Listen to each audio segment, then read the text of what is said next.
24వ వచనం, రాజు ఆజ్ఞ ఇయ్యగా దానియేలు మీద నింద మోపిన ఆ మనుష్యులను వారు తోడుకొని వచ్చి సింహముల గుహలో పడద్రోసిరి.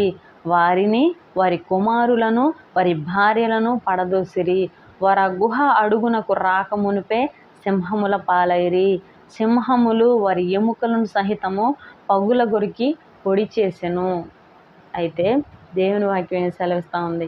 ఎవరైతే దానియేలు మీద నింద మోపారో, ఎవరైతే దానియేలు మీద అబద్ధ సాక్ష్యాలు పలికి దానియేలు గారిని భూమి మీదే లేకుండా చేయాలని అనుకున్నారో, దానియేలు గారిని ఎవరైతే భూమి మీద ఉంచకుండా చంపేద్దాం అనుకున్నారో, చివరికి వాళ్ళ పరిస్థితి ఏమైందంటే, అసలు ఆ సింహం గుహలోకి అడుగుకు పోకముందే సింహాలు వచ్చి దాడి చేసినట్లు రాయబడి ఉంది. ఎముకలతో సహా పొడి చేశాయంట సింహాలు.